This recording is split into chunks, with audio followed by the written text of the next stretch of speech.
Siūlau atkreipti dėmesį, kad verslo plėtrą užsienyje reikia tik tada, kai yra jau suformuotas apčiuopiamas verslo modelis.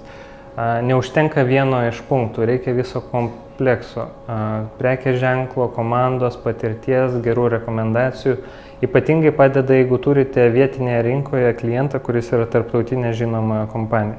Tada iš karto jų žiūri kaip į patikimą partnerį, kuris tiek savo šalyje yra daug jau pasiekęs ir natūralu, kad jis gali klonuoti savo verslą ir kitoje šalyje.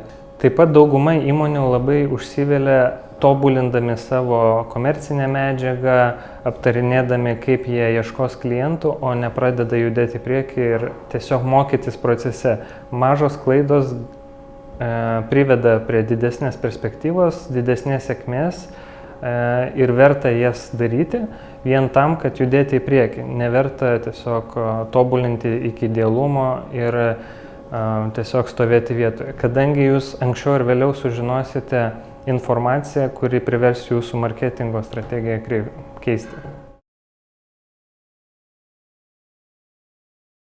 Norėčiau atkreipti dėmesį, kad plėtra užsienyje yra ilgalaikis procesas, reikalaujantis tiek laiko, tiek finansinių išteklių ir netgi radus didelį užsakymą, tai negarantuoja automatiškai sėkmės, kadangi, pavyzdžiui, Austrijoje gali būti atsiskaitimo terminas 180 dienų, Vokietijoje 90 kalendorinių dienų, tai automatiškai jūs turite turėti kapitalo išlaukti tos sėkmės ir atminkite, kad nauji užsakymai reikalaus taip pat papildomų resursų, jūs visą tai turite įsivertinti.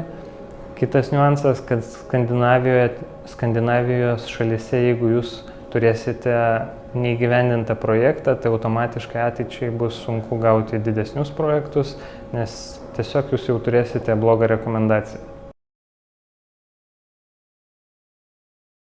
Lietuvoje dažnai mažos ir vidutinės įmonės remiasi buhalterinės apskaitos duomenimis, bet deja tai yra praeities duomenys, kurie dažniausiai nepadeda prognozuoti ateities.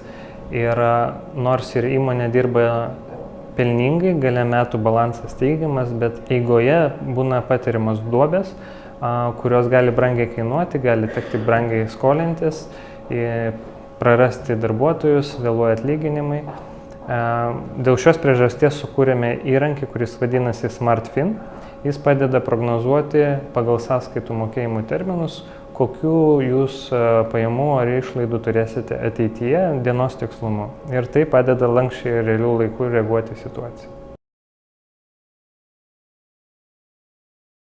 Mažos klaidos procese yra geriau, nes jos priveda prie perspektyvų ir galbūt tos perspektyvos tampa didelė sėkmė.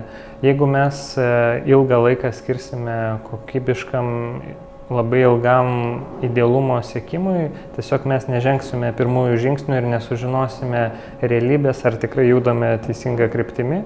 Ir manau, kad bet kokiu atveju, kuo greičiau judėti į priekį versle yra svarbu.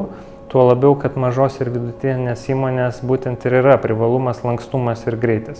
Tai manau, kad verta tą naudoti.